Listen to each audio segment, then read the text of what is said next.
भाई लोगों, तुम लोग दिवाली पे कितने फटाके लेते हो? अरे मैं तो पूरी दुकान में आग लगा देता हूँ। भड़ भड़ भड़ लड़े फूटती है तो कहीं से रॉकेट निकलता है, 12 वोल्ट किसी के घर में घुस जाता है, किसी के जांघी में अनार चला जाता है, रोड पे चक्रियाँ नाचती रहती है, मजा ही आ जाता है।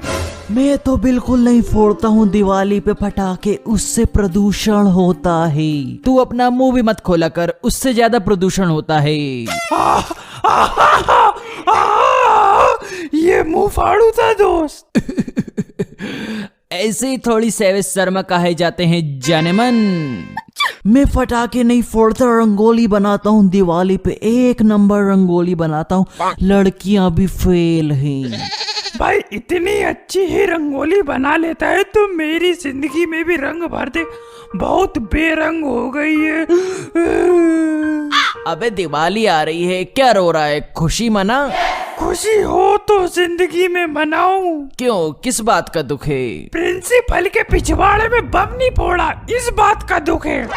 पिछली बार टॉयलेट में फोड़ा था तो 1 महीने के लिए सस्पेंड कर दिया था। इस साल प्रिंसिपल ऑफिस में फोड़ेगा तो टीसी ही दे देंगे। तो तू मत चलना, पट्टू के चाचा की फटी हुई चम्मच से पैदा हुई पट्टू औलाद। मैं तो पिछली बार भी नहीं चल रहा था तुम लोगों के साथ टॉयलेट में फटाका फोड़ने, तुम ही लोग ले गए थे जबरदस्ती, बेवजह मुझे भी 1 महीने सस्पेंड होना पड़ा। कितना मिस किया था मैंने स्कूल को, घर पे तो मैं बोर हो गया था। मैं तो बचपन से गोबर में बॉम्ब रख के फोड़ते फोड़ते बड़ा हुआ हूँ, इसलिए तेरी शक्ल इतनी गंदी है। बचपन से चेहरे पे गोबर चिपकता रहा है ना। मैं तो बचपन में दिवाली पे रात में पड़ोसी के घर पे लड़ चला देता था। मैंने तो पड़ोसी के मेन दरवाजे के नीचे से चक्री डाल दी थी। कितने बेकार हो बे तुम लोग, अपने पड़ोसियों को परेशान करते हो। मेरा बस चले तो मैं तेरे पिछवाड़े में अभी गरम फुलझड़ी डाल दूं। भैंस की टांग मैंने पिछले साल धोखे से भुजी हुई फुलझड़ी पे पाँव रख दिया था, अभी तक निशान है तलवे पे।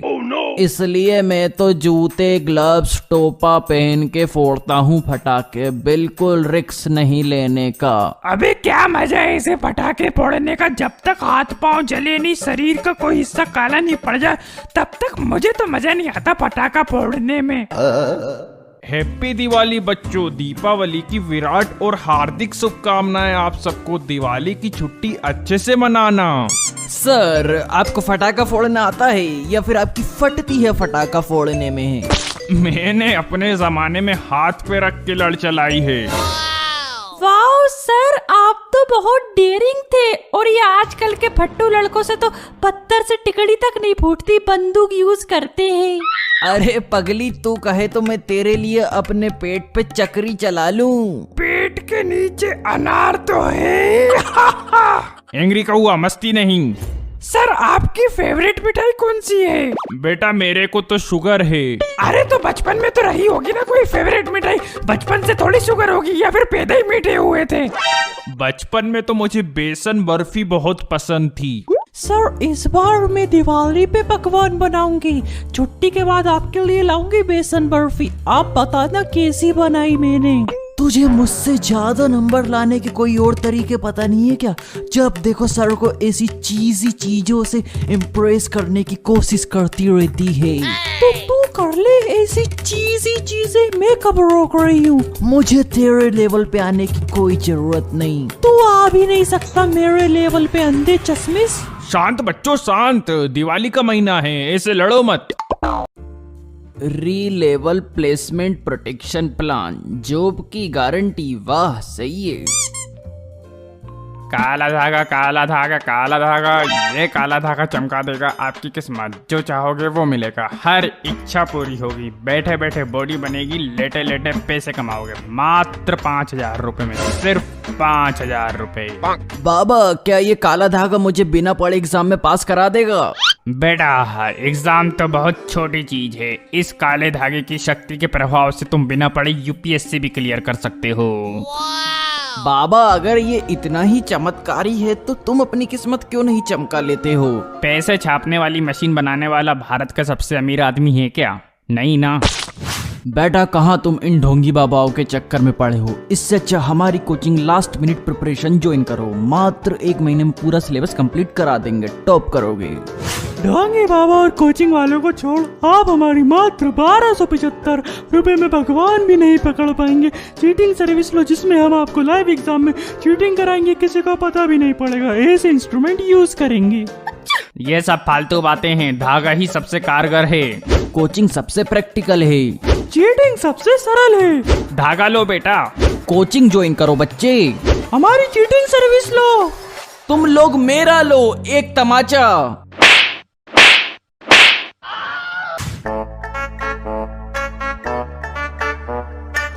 ये क्या कर रहा है पागल? किताब खोल के पी रहा हूँ क्योंकि पढ़ के तो ना कुछ समझ आ रहा है ना कुछ घुस रहा है दिमाग में। बेटा मन लगा के पढ़ेगा तो कुछ दिमाग में घुसेगा ना। अब मुझे कोई उम्मीद नहीं है, मैं परेशान हो चुका हूँ एग्जाम से। पास होना होगा तो हो जाएंगे वरना भाड़ में जाए। मैं तो बचपन से एग्जाम दे दे के थक गया हूँ। डॉक्टर साहब इसकी नींद का कुछ करो, एग्जाम आने वाले हैं पर ये दिन भर सोता रहता है, बिल्कुल पढ़ाई नहीं करता, नालायक कहीं का। भाई साहब लोगों को नींद नहीं आने की बीमारी है और इनको नींद ज्यादा आने की। मुझे तो ब्रह्मा जी से वरदान मिला है सोने का, इसलिए सोता हूँ। ओ ब्रह्मा जी वाड़ी, अभी एग्जाम आने वाले हैं, ऐसे दिन भर सोएगा तो फिर पास कैसे होएगा? मुझे ब्रह्मा जी से बिगर पढ़ाई करे पास होने का भी वरदान मिला है। अरे यार अभी तो सिर्फ 2 ही बार रिवीजन हुआ है, ऐसे कैसे काम चलेगा? इससे तो सिर्फ मेरे 90% ही आएंगे। नहीं मुझे 101% चाहिए। अभी 3 बार रिवीजन बचा है और प्रैक्टिस टेस्ट भी सिर्फ 1 ही बार दिया हूँ। मुझे और बेहतर करना होगा। हे प्रभु जन्म लो। एक काम करता हूँ, 2-4 बादाम खा के आता हूँ, थोड़ा दिमाग तेज हो जाएगा। भाई लोगों, गुरुकुल का ही समय ठीक था, उसमें कम से कम एग्जाम तो नहीं होते थे। ये स्कूल में तो हर दूसरे दिन एग्जाम होते रहते, बहस की टांग। अरे ये आखिरी बार एग्जाम और दे दो, फिर इसके बाद छुट्टी। बेटा कॉलेज में भी एग्जाम होते हैं, ये बॉलीवुड वाले जैसा दिखाते हैं ना, मस्ती पार्टी शार्टी लड़की पटाना, ऐसा कुछ नहीं होता। मैं तो बहुत एक्साइटेड हूँ कॉलेज लाइफ के लिए। यहाँ टीचरों की चाटता है, वहाँ प्रोफेसरों की चाटेगा। मैं तो रात के 3 बजे उठ के पढ़ाई किया हूँ का एग्जाम देते वक्त नींद नहीं आ जाए। मैं तो एग्जाम हॉल में सिर्फ सोने के लिए ही आया हूँ। यारो रब से दुआ करो, दिल से फरियाद करो, बिना पढ़े अपन एग्जाम में पास हो जाए।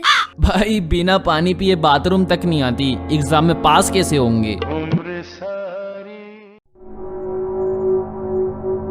चित्रगुप्त जी महाराज, सरकार राजाधिराज यमराज, क्या सेवा करूं? यहाँ बैठा बैठा बोर हो गए हम, वस्त्र हमारे शरीर से चिपक गए हैं, चलो थोड़ा सैर करके आते हैं। किस ब्रह्मांड की सैर करनी है महाराज आपको? तुम जहाँ बोलोगे वहाँ चलेंगे हम चित्रगुप्त। चलो धरती पे चलते हैं। अरे धरती पे तो मनुष्य हमको देख के हंगामा मचा देते हैं। चित्रगुप्त चलो आकाश की सैर पे चलते हैं। जैसा आप बोलो महाराज। मनुष्य ने तो काफी प्रदूषित कर दिया है वायुमंडल को। ब्रह्मा जी ने तो इसको कितना साफ सुथरा बनाया था। आप मास्क लगा के क्यों नहीं आए महाराज? हमें तो आकाश की सैर करनी थी, खुल के सांस लेनी थी, हमें क्या पता वायुमंडल इतना प्रदूषित होगा। Precaution is better than cure महाराज। एक गरम चाय की प्याली हो, कोई उसको पिलाने वाली हो, चाहे गोरी हो या काली हो, सीने से लगाने वाली हो। बहुत तेज लग गए रे बड़ू, ये आसमान में से बुक कब से गिरने लगी? कोई बंदा एरोप्लेन में उस बुक को पढ़ते पढ़ते बोर हो गया होगा, इसलिए उसने बुक बाहर फेंक दी होगी। पर ये तो खाली है। कोई नहीं, मैं रख लेता हूँ। हाँ तो मैं कहाँ पे था? हाँ, एक गरम चाय की प्याली हो, कोई उसको पिलाने वाली हो। एक काम करो, तुम मेरे नाम पते पे आ जाओ, लिखो मेरा नंबर। अरे मेरे पास तो पेन और पेपर ही नहीं है। oh, no. बेटा बेटा, क्या तुम्हारे पास पेन और पेपर मिलेगा? हाँ आंटी बड़ू, ये लो। हाँ बताओ। भूपेंद्र चौधरी, हाउस नंबर निवासी, उबड़ खाबड़ कॉलोनी, फोन नंबर 989354। क्या हुआ आपको? आप ठीक तो हैं? ये तो गिर गया अचानक, रुको मैं एम्बुलेंस को बुलाता हूँ। 108 हाँ हाँ जल्दी बुलाओ। हे भगवान, इनकी रक्षा करो। क्या हुआ डॉक्टर साहब? उनको कार्डियक अरेस्ट आया था, माफ कीजिएगा लेकिन हम उनकी जान नहीं बचा पाए। बड़े ही अफसोस के साथ कहना पड़ रहा है, अब वो इस दुनिया में नहीं रहे। नहीं पापा, मैं इनके बिना कैसे रहूंगी? नहीं नहीं, ऐसा कैसे हो सकता है? कुछ देर पहले तो वो एकदम ठीक थे, अच्छे से बात कर रहे थे। जरूर किसी ने कोई जादू टोना करा है बड़ू। जादू टोना जैसा कुछ नहीं होता बेटा, आजकल सडन कार्डियक अरेस्ट आना कॉमन है। तो इनके साथ ही क्यों? इन्होंने क्या बिगाड़ा था? देखिए, मौत नाम बताकर नहीं आती। लगता है इनका तो बताकर आई थी। मैं इनका नाम पता लिख रही थी और ये तुरंत गिर पड़े। चलो आंटी जी, मैं घर जाता हूँ, बहुत लेट हो गया हूँ। हाँ बेटा तुम जाओ। प्रभु, अनर्थ हो गया। क्या हो गया चित्रगुप्त? इतने अचंभित क्यों दिखाई देते हो? महाराज, किताब गिर गई। कौन सी किताब गिर गई? वही जिसमें हम उस व्यक्ति का नाम लिखते हैं जिसके आपके दूत तुरंत प्राण हर लेते हैं। चित्रगुप्त, तुमसे एक किताब नहीं संभलती? अरे महाराज, वायु इतनी तीव्र गति से चल रही है, अगर मैं किताब हाथों से चिपका भी लेता तो भी छूट जाती। हमको बड़ी देर बाद कुछ समय के लिए विराम मिला था, जिसमें हम थोड़ा घूमने निकले थे। इस समय किसी के प्राण नहीं हरने थे, तो तुम किताब लेके क्यों आए? क्षमा महाराज, क्षमा। लगता है ये तो पवन देव की चाल है, इतनी तेज वायु चला रहे हैं, उनके कारण ही किताब गिरी। स्वयं की गलती का आरोप पवन देव पे नहीं लगाओ। कुछ अनर्थ हो उससे पहले शीघ्र ही चलो मृत्यु लोक में किताब लेने। जी महाराज जी, जैसी आपकी आज्ञा। क्या चिंटू, वो तेरी आंखों के सामने गिर पड़े? हाँ मम्मी, ऐसा हादसा पहली बार देखा मैंने आंखों से। आज से तेल की चीज खाना बिल्कुल बंद बड़ू। और एक गजब की चीज भी हुई, ऊपर आसमान से ये किताब गिरी। आसमान से गिरी? हाँ मम्मी, ऊपर ना कोई पेड़ था ना बिल्डिंग थी, खाली आसमान था। जरूर किसी ने एरोप्लेन में से गिराई है। पर एरोप्लेन की खिड़कियां तो बंद होती है ना। हेलीकॉप्टर से गिरी होगी। कोई ना, भगवान की देन समझ के रख ले। पुलिस जी बोलिए। चिंटू है घर पे? हाँ पुलिस बड़ू, बताओ क्या काम है? तुमको हमारे साथ पुलिस स्टेशन चलना होगा कुछ पूछताछ के लिए। You are under arrest. क्या मेरे लाल, तूने क्या कर दिया जो तुझे पुलिस लेने आई है? तू तो कितना कोमल है। हाँ मम्मी बड़ू, मैं तो बहुत भोला हूँ, मैंने कुछ नहीं करा। जरूर कोई और चिंटू होगा। पुलिस बड़ू, आपको कोई गलत फहमी हुई है? नहीं, कोई गलत फहमी नहीं हुई है।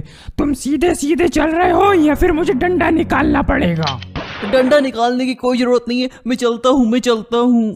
अरे मेरे लाल को ले क्यों जा रहे हो, ये तो बता दो। वो सब वही पता पड़ेगा। और ये बुक भी लेके चलना जो तुम्हें आसमान से मिली थी।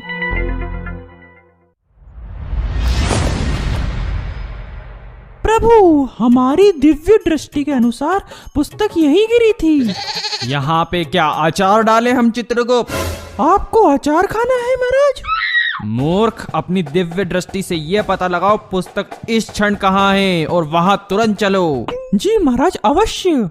अरे वाह, आप लोग कौन सी मूवी की शूटिंग में जा रहे हो या फिर कोई टीवी सीरियल की शूटिंग में? वत्स, हम कोई कलाकार नहीं है, हम धरती पर कुछ बहुत आवश्यक कार्य के लिए आए हैं। हाँ बालक, हम शीघ्रता में हैं।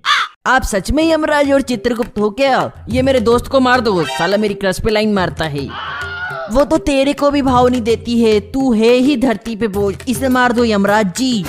खुद का शरीर देख फिर बोलना कौन है धरती पे बोझ। तू है धरती पे बोझ, मार दो इसको यमराज जी। नहीं नहीं, मुझे नहीं, इसको मार दो यमराज जी। शांत बालक शांत, समय आने पर दोनों निपट जाओगे। चलो चित्रगुप्त।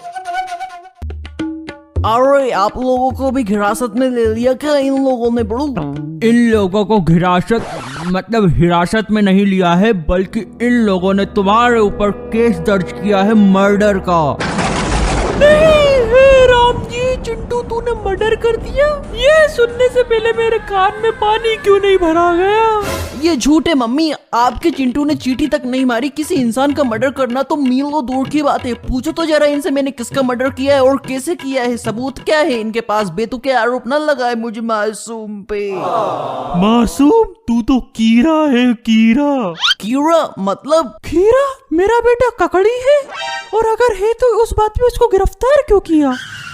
कीड़ा नहीं, कीड़ा मतलब किलर। तुम किलर हो मेरे पापा के, तुमने ही मर्डर किया है मेरे पापा का। क्या बोल रहा है तू पागल बच्चे? मेरे सामने उनको हार्ट अटैक आया था। ये आंटी जी भी थी साथ में। मैंने तो उल्टा फोन करके एम्बुलेंस बुलाई थी। क्यों आंटी जी? वो बुक देना जिसपे मैंने इसके पापा का नाम लिखा था। ये लो। अरे मैंने इस पे इसके पापा का नाम लिखा था, वो गायब हो गया। क्यों रे, क्या जादू है बुक में? मेरे कुछ नहीं पता, मेरे को कुछ नहीं पता। मेरी बुक बिल्कुल नहीं है, ये मेरी बुक बिल्कुल नहीं। मेरे ऊपर गिरी थी आसमान से। पुलिस अंकल, ये डेथ नोट है। डेथ नोट मतलब? डेथ नोट एक ऐसी किताब है जिसमें अगर अपन किसी का नाम लिखते हैं ना तो उनकी डेथ हो जाती है। अरे ये कोई बात हुई? ऐसा थोड़ी होता है, वो फिक्शन स्टोरी है, असली में थोड़ी होता है। अगर असली में नहीं होता तो अभी अपनी मम्मी या पापा में से किसी का नाम लिखो इसमें, और अगर उन्हें कुछ नहीं होता तो मैं अपना इल्जाम वापस ले लूंगा और तुम घर चले जाना शांति से। हाँ हाँ लिखो बेटा, ये पागलपंती है। नहीं लिखो, वो फिक्शन स्टोरी है। बोला ना लिखो मतलब लिखो। ऐसा थोड़ी होता है। लिखो। सॉरी ब्रो, मैं नहीं लिख पाऊंगा। तो फिर चलो जेल के अंदर। नहीं। ऊपर छत में से आ गए। कौन हो आप महाशय? हम यमराज हैं। ये पुस्तक हमारी है वत्स, हमें दे दो। हाँ हेलो, बोला था ना ये बुक मेरी नहीं है, मुझे आसमान से मिली थी। इस पे तुमने किसी का नाम तो नहीं लिखा था? मेरे पापा का नाम लिखा था इस पे, और उनको हार्ट अटैक आ गया। वो अब इस दुनिया में नहीं रहे। कोई बात नहीं पुत्र, हम सब पहले जैसा कर देंगे। चलो चित्रगुप्त। मेरे पापा वापस आएंगे। अरे मैं तो तेरे से पहले ही कहती थी रोड पे पड़ी हुई चीजें मत उठाया कर। हाँ मम्मी, आज के बाद रोड पे से अपने गिरे हुए पैसे भी नहीं उठाऊंगा।